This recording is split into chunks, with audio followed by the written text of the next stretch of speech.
ఒకవేళ ప్రేమ్ ఓడిపోతే ఉన్న 49% ఆస్తిని నీ ఒక్కడి పేరు మీదకే రాసేస్తాను.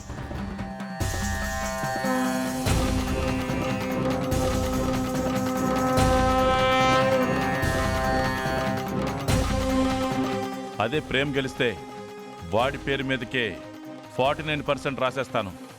ఇదే బెట్.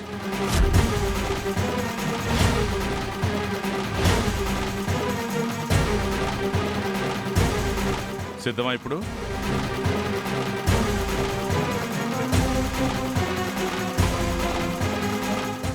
హర్ష, ఇప్పుడు ఈ బెట్లు ఎందుకు? చెప్పరా, బెట్ కాస్తున్నావా లేదా?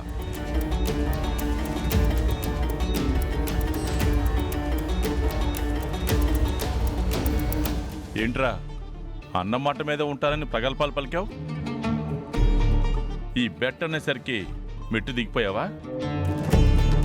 లేదు డాడ్.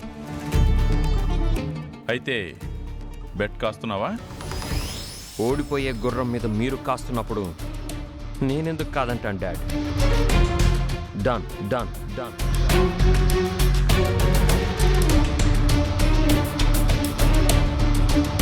డన్ అంటే సరిపోదు కదా నాన్న, నువ్వు కూడా అగ్రిమెంట్ రాయాలి.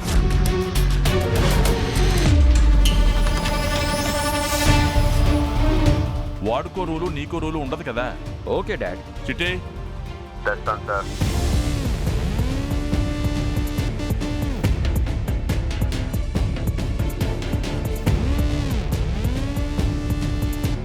మావయ్య గారు, ఇప్పుడు ఇవన్నీ ఎందుకు? అలా అంటావేంటమ్మా?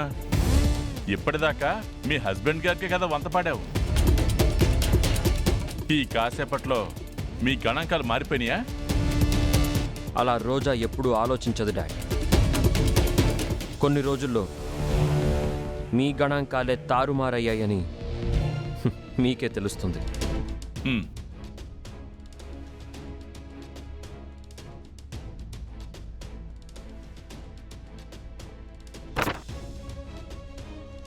ఈ కాన్ఫిడెన్స్తోనే రాసి సంతకం పెట్టాం.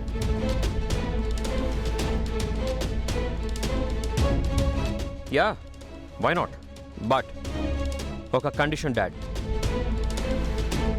సంవత్సరాల తర్వాత సక్సెస్ అవుతానంటే కుదరదు. వీడికి 2 months టైం ఇస్తున్నాను. వీడి 2 monthsలో మా నుంచి ₹1 ఆశించకుండా, మన గుడ్ విల్ యూజ్ చేసుకోకుండా సక్సెస్ అయి చూపించాలి.